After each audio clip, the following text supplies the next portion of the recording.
ప్రారంభమైన తెలంగాణ అసెంబ్లీ విపక్ష నేత హోదాలో సభకు హాజరైన కేసీఆర్.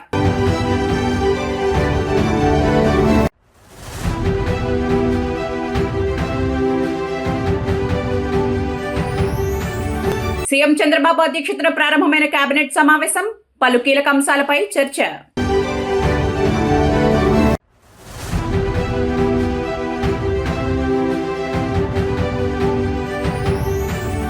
అసెంబ్లీ వద్ద ఉద్రిక్త వాతావరణం, ముట్టడికి ప్రయత్నించిన మాజీ సర్పంచులు.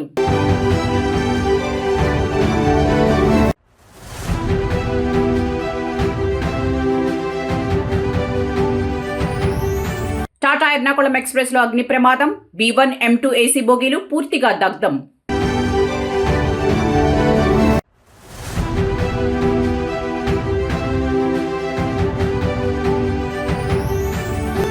రేపు తిరుమల వైకుంఠ ద్వార దర్శనం, పటిష్ట భద్రతా ఏర్పాట్లు.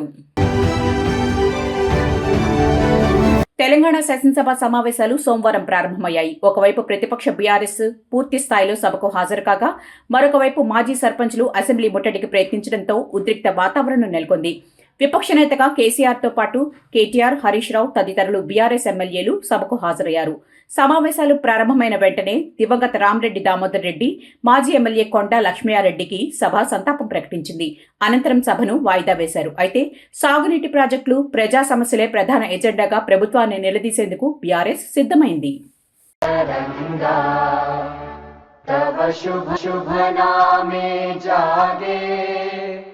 तव शुभ आशीष मांगे, गाहे तव जय गाथा, जन गण मंगलदायक जय हे भारत भाग्य विधाता, जय हे जय हे जय हे जय जय जय जय हे. సీఎం చంద్రబాబు నాయుడు అధ్యక్షతన ఏపీ కేబినెట్ సమావేశం ప్రారంభమైంది. వెలగపూడిలోని సచివాలయంలో జరుగుతున్న సమావేశానికి డిప్యూటీ సీఎం పవన్ కళ్యాణ్తో పాటు ఇతర మంత్రులు, వివిధ భాగాల ఉన్నతాధికారులు హాజరయ్యారు. సమావేశంలో 20కి పైగా అజెండా అంశాలపై చర్చిస్తున్నారు. అమరావతి అభివృద్ధికి 7,387 కోట్ల రూపాయల రుణానికి ఆమోదం లభించనుంది. ప్రపంచ బ్యాంకు, ఏడీబీ నిధులతో అమరావతి క్యాపిటల్ సిటీ ప్యాకేజీ, రోడ్లు, డ్రైనేజీ, నీటి సరఫరా వంటి వాటికి అనుమతి ఇవ్వనుంది. మంగళగిరి, తాడేపల్లి పరిధిలో అండర్ గ్రౌండ్ డ్రైనేజీ, ఎస్టీబీ పనులకు అటవీ శాఖలో అసిస్టెంట్ కన్జర్వేటర్ పోస్టుల భర్తీకి అంగీకారం తెలపనున్నట్లు తెలుస్తోంది. ఎస్సీ లబ్ధిదారులపై పెండింగ్ వడ్డీ మాఫీకి, ప్రీపెయిడ్ విద్యుత్ స్మార్ట్ మీటర్ అమలుకు ఆమోదం లభించనుంది. కలంగి వరద నియంత్రణ పనులకు పరిపాలనా అనుమతి మంత్రివర్గం ఇవ్వనుందని తెలుస్తోంది. ఉద్యోగుల డిఏ పెంపు అమలుకు ఆర్థిక శాఖ అనుమతికి మంత్రివర్గం పచ్చజెండా ఊపనుంది. గ్రామ, వార్డు సచివాలయాల పేర్ల మార్పుపై ఆర్డినెన్సు, జిల్లా కోర్టులో సిస్టమ్ ఆఫీసర్లు, అసిస్టెంట్ పోస్టులకు ఆమోదం లభించనుంది.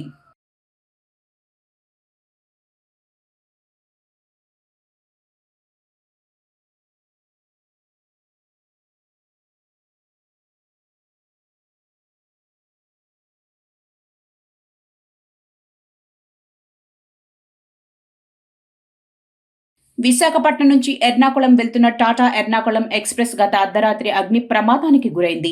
ఈ దుర్ఘటనలో ఒక వృద్ధుడు సజీవ దహనం కాగా, వందలాది మంది ప్రయాణికులు ప్రాణభయంతో వణికిపోయారు. రైలు విశాఖ జిల్లా దువ్వాడ దాటిన తర్వాత ఎలమంచలి సమీపంలో ఈ ప్రమాదం సంభవించింది. రైలు వేగాన్ని అందుకుంటున్న క్రమంలో నర్సింగ్పల్లి వద్ద B1 AC బోగి బ్రేకులు పట్టేయడంతో ఘర్షణ జరిగి నిప్పురవ్వలు ఎగసిపడ్డాయి. క్షణాల్లో ఆ మంటలు పక్కనే ఉన్న M2 బోగిలోకి కూడా వ్యాపించాయి. వెంటనే అప్రమత్తమైన లోకో పైలట్లు ఎలమంచలి స్టేషన్లో రైలును నిలిపివేసేలోపే ఆ బోగీలు పూర్తిగా దగ్ధమయ్యాయి. మంటలు, దట్టమైన పొగతో బోగిలి నిండా కార్బన్ మోనాక్సైడ్ నిండిపోయింది.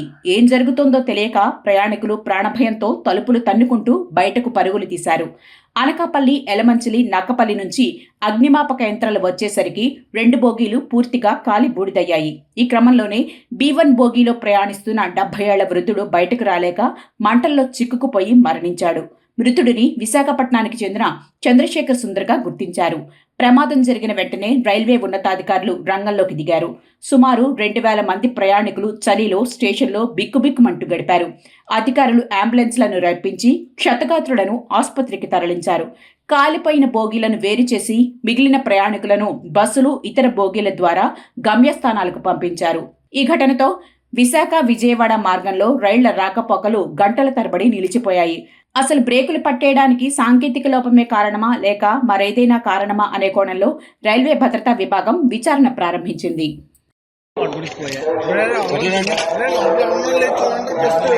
B1 M2 రెండు బోగిలు తగలడిపోతున్నాయి.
यहाँ ने यहाँ लग गया, वो जाएगी होगी।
బావా బాగా చెప్పావా?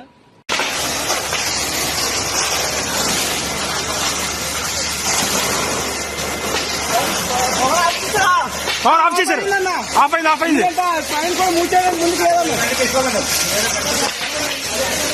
అన్నా ఇంకో బండి కంటే ఫోన్ చేయమట్లేదు. హెల్మెట్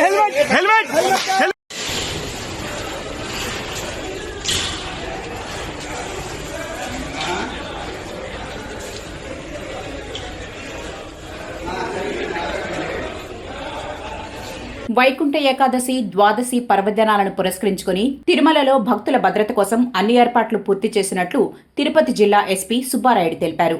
భారీగా భక్తులు తరలివచ్చే అవకాశాన్ని దృష్టిలో ఉంచుకుని ఎలాంటి అవాంఛనీయ సంఘటనలు చోటు చేసుకోకుండా ముందస్తు చర్యలు చేపట్టినట్లు ఆయన చెప్పారు. రేపు వైకుంఠ ఏకాదశి జనవరి 8, 2026న వైకుంఠ ద్వాదశి పర్వదినాల నేపథ్యంలో మొత్తం 10 రోజుల పాటు అనగా డిసెంబర్ 30వ తేదీ నుంచి జనవరి 8వ తేదీ వరకు వైకుంఠ ద్వార దర్శనం కొనసాగుతుందని ఎస్పీ వెల్లడించారు. ఈ కాలంలో తిరుమల అంతటా పటిష్టమైన పోలీసు బందోబస్తు అమలు చేస్తున్నట్లు చెప్పారు. సుమారు 2000 మంది పోలీసు సిబ్బందితో తిరుమలలో భారీ భద్రతా ఏర్పాట్లు చేసినట్లు తెలిపారు. డిసెంబర్ 30, 31 మరియు జనవరి 1 తేదీల్లో టోకెన్లు పొందిన భక్తులకు మాత్రమే వైకుంఠ ద్వార దర్శనం కల్పిస్తామని మరొకసారి స్పష్టం చేశారు. ఆన్లైన్లో సుమారు 25 లక్షల మంది భక్తులు దర్శన టోకెన్ల కోసం దరఖాస్తు చేసుకోగా ప్రతిరోజు 60,000 టోకెన్ల చొప్పున దర్శనాల కేటాయింపు జరిగిందన్నారు. భక్తుల రద్దీని సమర్థవంతంగా నియంత్రించేందుకు ట్రాఫిక్ మేనేజ్మెంట్, క్యూలైన్ నిర్వహణ, సీసీటీవీ నిఘా వంటి ఏర్పాట్లను ముందుగానే అమలు చేస్తున్నట్లు చెప్పారు. టీటీడీ అధికారులతో సమన్వయం చేసుకుని విధులు నిర్వర్తిస్తున్నామని చెప్పారు. ఈ సందర్భంగా ఆయన భక్తులకు పలు సూచనలు చేస్తూ దర్శన సమయంలో క్రమశిక్షణ పాటిస్తూ శాంతియుతంగా వ్యవహరించాలని, పోలీసు సిబ్బందికి పూర్తి స్థాయిలో సహకరించాలని కోరారు. పిల్లలు, వృద్ధులు విలువైన ఆభరణాల పట్ల ప్రత్యేక జాగ్రత్తలు తీసుకోవాలని సూచించారు.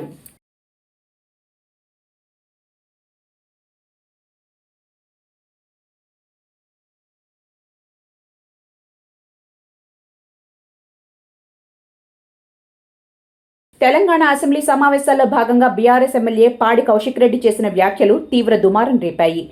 మేడిగడ్డ బ్యారేజ్ పిల్లర్లను బాంబులతో పేల్చినట్లు తన నియోజకవర్గంలో చెక్ డ్యాంలను కూడా బాంబులతో పేల్చివేశారని, ఈ అంశంపై విచారణ జరపాలని అసెంబ్లీలో బీఆర్ఎస్ ఎమ్మెల్యే పాడి కౌశిక్ రెడ్డి కోరారు. కరీంనగర్ జిల్లా తణుగుల చెక్ డ్యాం పేలుడును ఉదాహరణగా చూపుతూ ఆయన చేసిన ఈ వ్యాఖ్యలతో సభలో గందరగోళం నెలకొంది. కాంగ్రెస్ నాయకులు వాగ్వివాదానికి దిగగా, ఇక్కడ కూర్చుని చెప్పడం కాదు, ఘటనా స్థలానికి వెళ్దాం పదండి అంటూ కౌశిక్ కౌంటర్ అటాక్ ఇచ్చారు. ఈ మేరకు చెక్ డ్యాంల అంశాన్ని నోట్ చేసుకున్నట్లు మంత్రి సీతక్క సభలో స్పష్టం చేశారు. అధ్యక్ష, మొన్న నా నియోజకవర్గంలో చెక్ డ్యామ్ని రాఘవ కన్స్ట్రక్ట్ చేసింది. కాంట్రాక్టర్ తనుండే దాన్ని బాంబు పెట్టి పేల్చేయడం జరిగింది. ఎట్లయితే మేడిగడ్డను బాంబు పెట్టి పేల్చిండ్రో ఇవాళ తణుగుల చెక్ డ్యామ్ని కూడా బాంబు పెట్టి పేల్చిండ్రు. అది నేను చెప్పింది కాదు అధ్యక్ష, అది నేను చెప్పింది కాదు, ఏఈ గారే సభ్యులు చెప్పిన అంశాన్ని నోట్ చేసుకోవడం జరిగింది. కొత్త ప్రభాకర్ రెడ్డి గారు అధ్యక్ష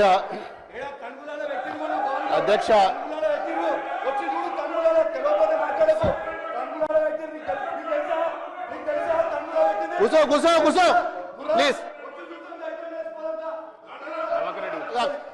కూర్చొని మాట్లాడితే కాదు కదా, బరాబర్ పెట్టిరు అధ్యక్ష, దుబ్బాక నియోజకవర్గంలో తెలంగాణ శాసన మండలి వాయిదా పడింది. ఈ రోజు ఉదయం సభ ప్రారంభమయ్యాక ఇటీవల మరణించిన దివంగత సభ్యులు మాధవరం జగపతిరావు, అహ్మద్ పీర్ షబ్బీలకు సభ నివాళులర్పించింది. మండలి చైర్మన్ గుత్తా సుఖేందర్ సంతాప తీర్మానాలు చదివి వినిపించారు. అనంతరం సభ్యులు పలు అంశాలపై మాట్లాడారు. ఆ తర్వాత పలు ఆర్డినెన్స్లు, డాక్యుమెంట్లను మంత్రులు వివేక్ వెంకటస్వామి, పొన్నం ప్రభాకర్, తుమ్మల నాగేశ్వరరావు సభలో ప్రవేశపెట్టారు. అనంతరం సభను జనవరి 2వ తేదీకి చైర్మన్ వాయిదా వేశారు. ఈ సందర్భంగా దేశపతి శ్రీనివాస్ మాట్లాడుతూ, ఇటీవల మరణించిన రాష్ట్ర గీత రచయిత అందశ్రీకి సభాపక్షాన సంతాపం తెలిపే అవకాశాన్ని పరిశీలించాలని కోరారు. సాధారణంగా సభలో సభ్యులైన వారికే సంతాపం తెలిపే సాంప్రదాయం ఉంది. కానీ అందశ్రీ తన పాట ద్వారా తెలంగాణ ఉద్యమాన్ని ఎంతగానో ప్రభావితం చేశారు. ఆయన ఈ సభలో సభ్యులు కాకపోయినా విశేషమైన సందర్భంగా భావించి సభలో ఆయనకు సంతాపం తెలిపే అవకాశం పరిశీలించాలని సూచన చేశారు. ఇందుకు మండలి చైర్మన్ గుత్తా సుఖేందర్ సానుకూలంగా స్పందించారు. The House is adjourned to meet again at 10 a.m. on Friday, the 2nd January 2026. Andhra Pradesh రాష్ట్రంలో గ్రామ పంచాయతీల విభజన, విలీన ప్రక్రియను ప్రభుత్వం కొనసాగిస్తున్న విషయం తెలిసిందే. అయితే ఈ విభజన ప్రక్రియకు తాత్కాలికంగా బ్రేక్ పడింది. ప్రస్తుతానికి గ్రామ పంచాయతీల విభజన, విలీన ప్రక్రియను తాత్కాలికంగా వాయిదా వేయాలని రాష్ట్ర పంచాయతీరాజ్ గ్రామీణాభివృద్ధి శాఖ నిర్ణయించినట్లు తెలుస్తోంది. ప్రస్తుతం కొనసాగుతున్న పాలక వర్గాల పదవీకాలం ముగిసే వరకు ఎటువంటి మార్పులు చేపట్టకూడదనే నిబంధనలు గతంలో పంచాయతీరాజ్ చట్టానికి చేసిన సవరణల నేపథ్యంలో ఈ నిర్ణయం తీసుకున్నట్లు సమాచారం. దీనికి తోడు పలు విభజన ప్రతిపాదనలపై కోర్టులో పెండింగ్లో ఉన్న కేసులు, రాబోయే జాతీయ జనగణన ప్రక్రియను దృష్టిలో పెట్టుకుని ప్రభుత్వం ఈ ప్రక్రియను ప్రస్తుతానికి నిలిపివేయాలని భావిస్తోంది. ఇప్పటికే కొన్ని గ్రామాల్లో విభజన, విలీనం కోసం తీర్మానాలు జరిగినప్పటికీ చట్టపరమైన చిక్కులు ఎదురుకాకుండా ఉండేందుకు ఈ ఫైళ్లను హోల్డ్లో పెట్టాలని ఉన్నతాధికారులు భావిస్తున్నారు. 1-2 రోజుల్లో ఈ వాయిదాకు సంబంధించి అధికారిక ఉత్తర్వులు వెలువడే అవకాశం ఉంది. 2026లో స్థానిక సంస్థల ఎన్నికలు జరగనున్న నేపథ్యంలో అప్పటి పరిస్థితులను బట్టి పునర్వ్యవస్థీకరణపై ప్రభుత్వం తుది నిర్ణయం తీసుకునే అవకాశం ఉంది.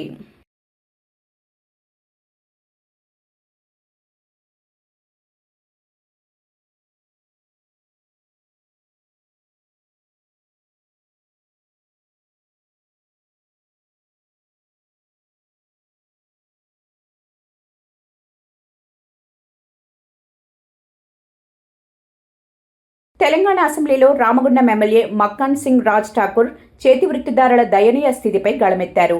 ఇతర రాష్ట్రాల నుండి, ముఖ్యంగా రాజస్థాన్ వంటి ప్రాంతాల నుండి వలసలు పెరగడం వల్ల స్థానిక స్వర్ణకారులు, వడ్రంగులకు ఉపాధి కరువైందని ఆయన ఆవేదన వ్యక్తం చేశారు. వలస కార్మికుల రాకతో స్థానిక కళాకారులకు పనులు దొరకక వారు తీవ్ర ఆర్థిక ఇబ్బందులు ఎదుర్కొంటున్నారని సభ దృష్టికి తీసుకెళ్లారు. అలాగే ఈ వృత్తుల్లో ఉండేవారు అత్యంత సూక్ష్మమైన పనులు చేయడం వల్ల 50 ఏళ్ల వయసుకే కంటి చూపు మందగించి పనులు చేసుకోలేని స్థితికి చేరుకుంటున్నారని ఆయన వివరించారు.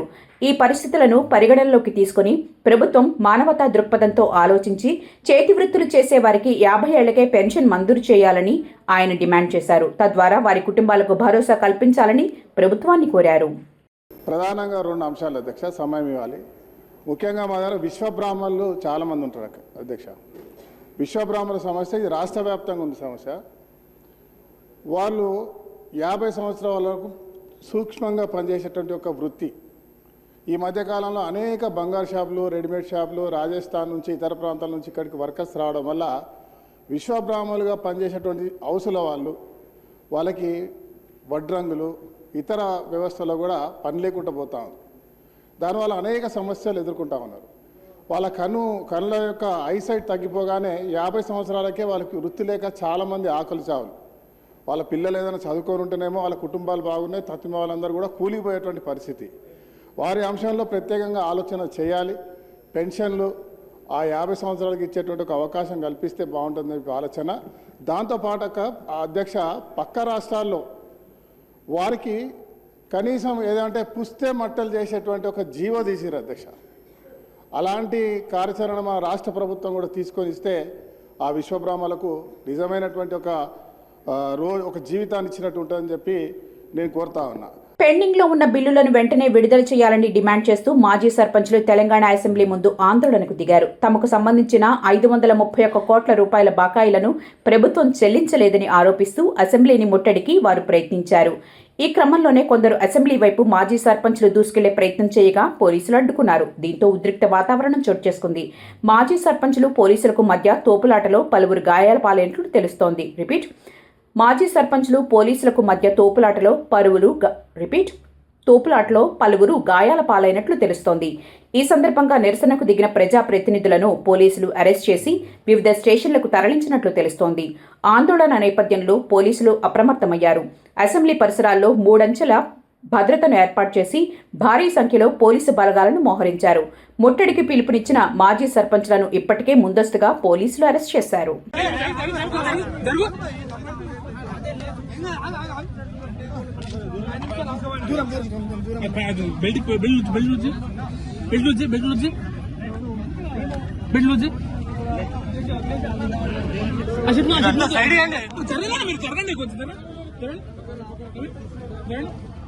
ప్లే కార్డ్ మంచిగా అరే దూరం ప్లీజ్ దూరం తీసుకోండి.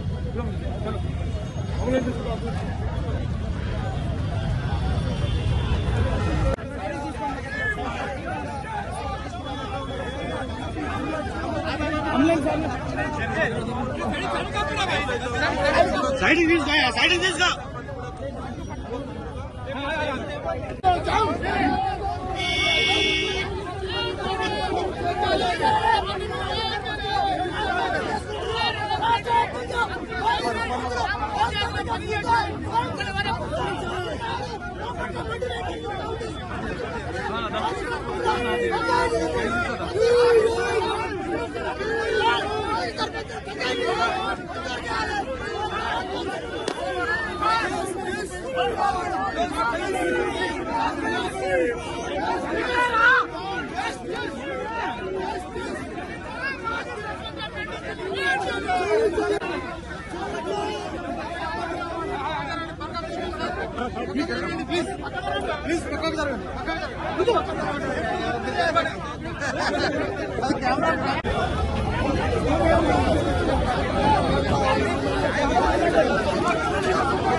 ఖమ్మం జిల్లా తల్లాడ మండల కేంద్రంలో యూరియా సరఫరాలో ఎదురవుతున్న ఇబ్బందులపై రైతులు తిరుగుబాటు చేశారు. యూరియా పంపిణీ కోసం ప్రభుత్వం ప్రవేశపెట్టిన కొత్త ఆన్లైన్ యాప్ పద్ధతి తమకు శాపంగా మారిందని ఆగ్రహం వ్యక్తం చేస్తూ రైతులు పెద్ద ఎత్తున రోడ్డుపైకి వచ్చారు. స్థానిక ప్రాథమిక వ్యవసాయ సహకార సంఘం కేంద్రం వద్ద యూరియా కోసం వందలాది మంది రైతులు తెల్లవారుజాము నుంచే బారులు తీరారు. అయితే యాప్ పద్ధతిలో సాంకేతిక సమస్యలు తలెత్తడం, పంపిణీలో జాప్యం జరగడంతో సహనం కోల్పోయిన రైతులు ప్రధాన రహదారిపై బైఠాయించారు. యాప్ పద్ధతిని తక్షణమే రద్దు చేసి పాత పద్ధతిలోనే నేరుగా యూరియా సరఫరా చేయాలని డిమాండ్ చేశారు. రైతుల ధర్నాతో కిలోమీటర్ల మేర ట్రాఫిక్ నిలిచిపోవడంతో ప్రయాణికులు తీవ్ర ఇబ్బందులు పడ్డారు. సమాచారం అందుకున్న పోలీసులు ఘటనా స్థలానికి చేరుకుని రైతులకు నచ్చచెప్పే ప్రయత్నం చేశారు.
Working, sir.